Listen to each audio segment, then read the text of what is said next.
Hello, Gill. What first got you interested in working on environment?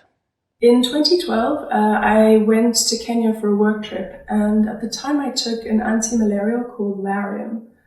One of the known side effects of Lariam is depression, and for 4 months I was plunged into a depressed state as a result of the chemical imbalances in my brain.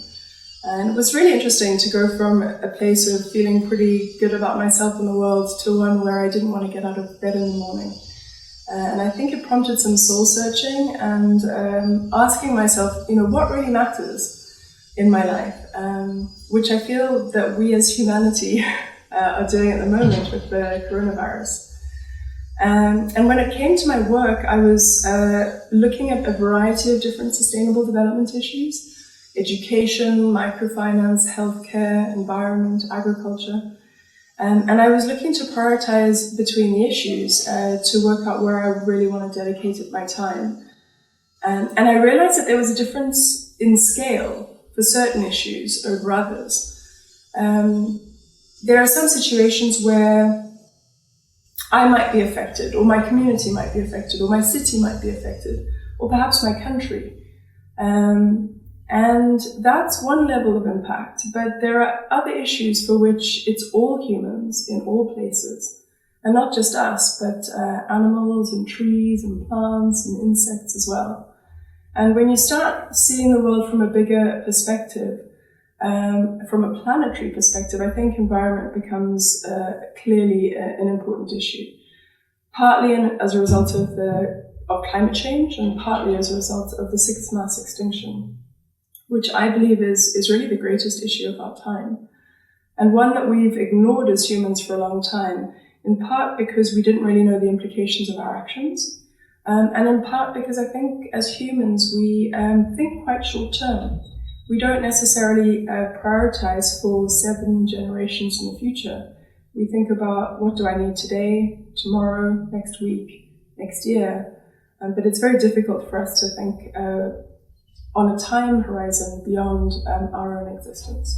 What do you work on conserving, restoring, and growing trees? So climate change and the sixth mass extinction is being felt at the moment. Records are being broken in all the wrong kinds of ways. I don't know if you've ever come across the Living Planet report, but it's done by WWF every 2 years, and it looks at wildlife populations. And one of the interesting findings from the last report is that over the last 40 years, we've lost 60% of wildlife populations, which means that when I was born in the early 80s, for every 5 animals that existed then, we only have 2 left today. And for freshwater species, we only have 1 left.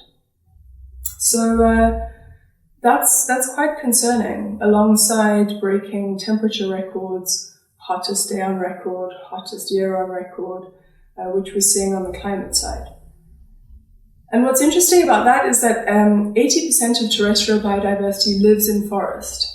And it turns out that the declines in animal populations are connected with habitat destruction. In fact, it's one of the primary drivers. So perhaps I can take you through a little bit of a bigger history. 12,000 years ago, at the beginning of the agricultural revolution, when we were just coming out of the last ice age, we had 6 trillion trees on the planet.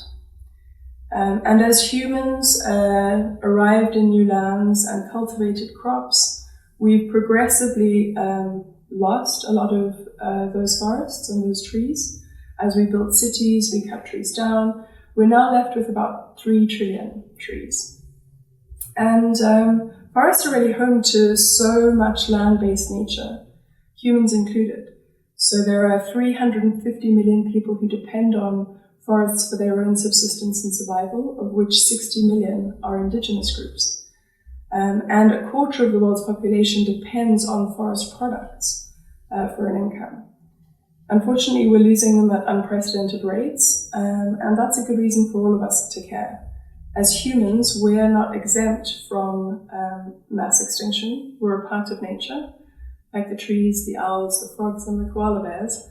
And so seeing this in the bigger picture also means we need to ask questions about our own survival. Okay, but rewarding. What is the most rewarding in your work? Well, some might argue that I have a very depressing career because the indicators keep getting worse despite the valiant efforts of many conservationists. But I would say that what's rewarding is to observe nature bouncing back. I have a story about the humpback whales in my home country of South Africa. In the 1970s, around the time that the Living Planet report was being developed, these whales had been nearly driven to extinction.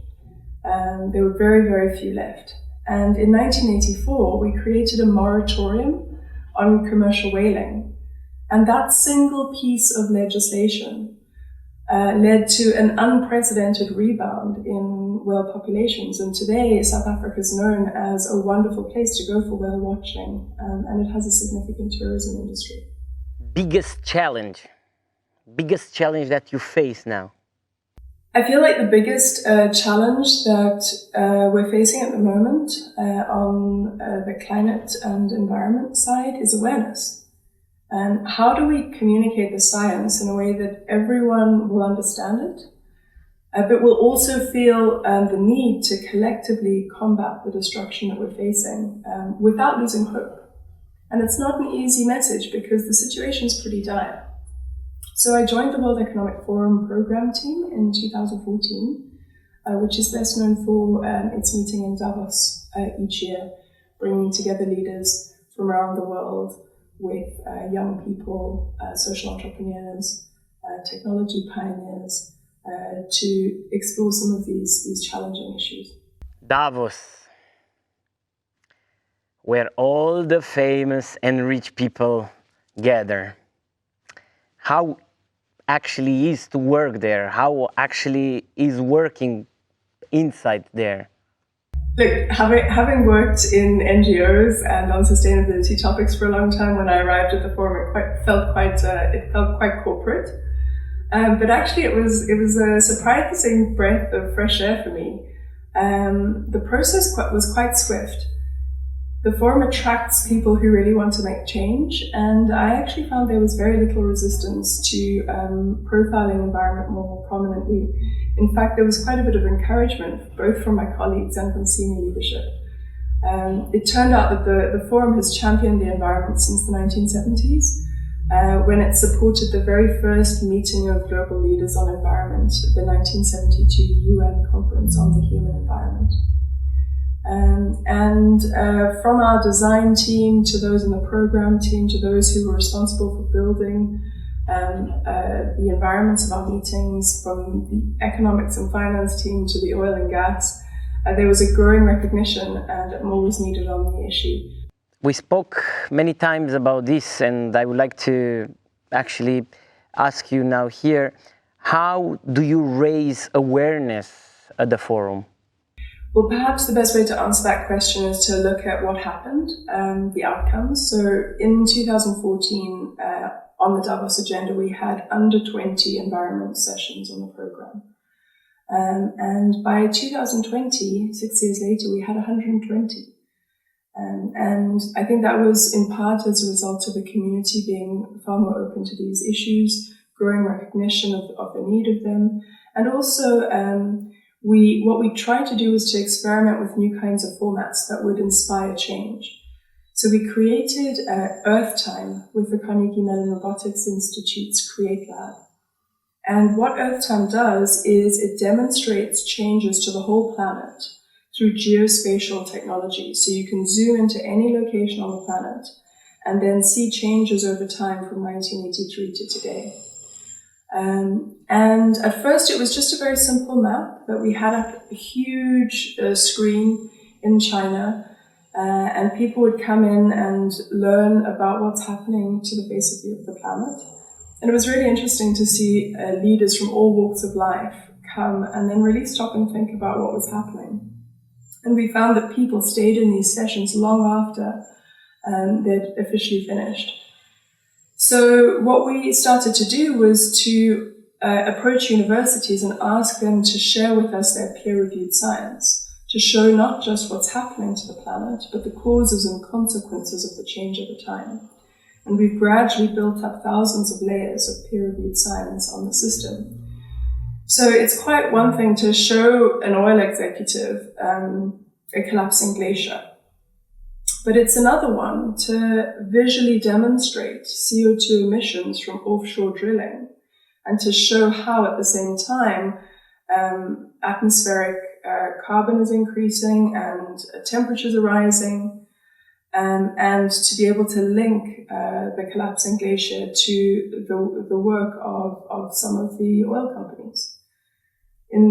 It's quite interesting to see that the destruction of the Amazon is strangely beautiful. But it takes it to another level when we're able to show the growth in beef and soy exports around the world and all the people who are consuming these products that are leading to mass deforestation. And more recently, we've developed a partnership with the Our Planet team to show the on-the-ground reality of what's changing, so that you can see the polar bear that's losing the ice. And then we can zoom out using time-lapse to show that this isn't just happening to one polar bear, it's happening to all of them. We were also faced with a bit of a conundrum through this process, the need to be able to tell the good news stories alongside the bad news, because it was quite depressing at times to see these imagery. And so we decided to launch the Pioneers for Our Planet series, which is focused on filming extraordinary people making change for nature. And that's available if you're interested on YouTube. Are there any challenges besides awareness raising that you face now there? Yeah, there's some skepticism about the value of conserving, restoring and growing trees. Some of it is warranted. You can't just put a tree in the ground and hope for the best. It requires soil preparation, appropriate nurturing. You've got to make sure that you're there to observe the first few years of its life, that you're planting native species. Monocrop agriculture is not a great idea. And so the organization that I work with today at the World Economic Forum, called 1t.org, takes companies through this learning journey to help ensure that what they're doing in terms of conservation, restoration and growing of trees is both science-based and equitable. There's another area of challenge, which is that it has been historically seen by some in the climate community as an excuse for not reducing emissions. And at 1t.org, we recognize the need for sustained and substantive emissions reduction. But for those emissions that you can't reduce, it turns out that nature is a very good solution to offsetting low carbon emissions. Both because forests are wonderful carbon sinks. They absorb the carbon dioxide and they let out the oxygen that we need to breathe. They're a source of income and livelihoods. They're very good for innovation. Some of the newest drugs, new materials, and even new processes are inspired by forests. And they're even good for us. I don't know if you've ever heard of the practice of forest bathing. No. No? Okay. It was developed by the Japanese government in the 1980s by the Ministry of Forests and Agriculture. And it involves taking in the forest through your senses. And what they did, they encouraged Japanese people to go out into forests and to do this, and then they did academic studies to understand what does that actually mean for our mental and physical health. And they found that it creates positive mood states, it improves mental coordination, it reduces stress levels, and it lowers blood pressure. My sense is, in the context of coronavirus, with the anxiety levels that we're feeling at the moment, it's very beneficial for our own health. So at the end of the day, the companies that are committing to net zero targets or to science-based targets do feel that this is a necessary piece of the puzzle. But it needs to be done well, and that's what 1t.org is there for. So the ambition is pretty big, 1 trillion trees. Is even that possible? We're at the unfinished festival though. I think that this will be work in progress for a long time. But the length of time really does depend on us. A trillion trees is aspirational, and it does require us putting in 1 additional tree into the ground for every 3 that we already have. but it's also realistic. In 2019, a study by the Craft Lab looked at the potential tree cover of the planet. And after accounting for urban settlements, agricultural land, and existing forests, they found that there's still enough space for us to plant 900 million hectares of forests. So it is ambitious, but it is also possible. The question is, how soon can we get it done? And that's going to require building a global movement of people who really understand why this is important. Do you have anything that you will encourage actually the Unfinished Festival community to do about this? Well, I think the first thing is to recognize the connection between humans and the forest. So go for a walk in the closest forest to where you live, and get a sense of how you feel before you enter it. And then take it in the style of Japanese forest bathing and get a sense of how you feel afterwards and compare the two. And then think about, what would your life be like if you did that every day? And what would your life be like if you helped to plant some new forests, helped to restore some of the soils, or even helped to conserve better the forests that you have? Romania is a place that has extraordinary forests. They are world-renowned, but you're still losing them. And that's not just as a result of people chopping them down, it's also as a result of climate change.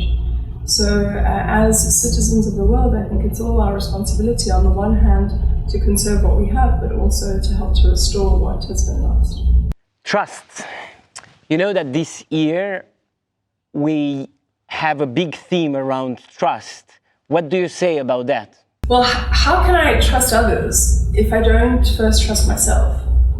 Viktor Frankl said something which has stayed with me for a very long time. He said, between stimulus and response, there is a space. And in that space is our power to choose our response. And in our response lies our growth and our freedom. So the world happens around us. Some things we can control, some things we can't. I found that my growth and freedom has come in choosing my response to the world by trusting myself and my intuition. And what my intuition tells me is that I am like you, and you are like me. We're all connected in this fascinating network called life. So let's live in mutual respect, not just for other human beings, but for the planet that we call home. Beautiful. Thank you very much. Thank you for being part of Unfinished. Thank you.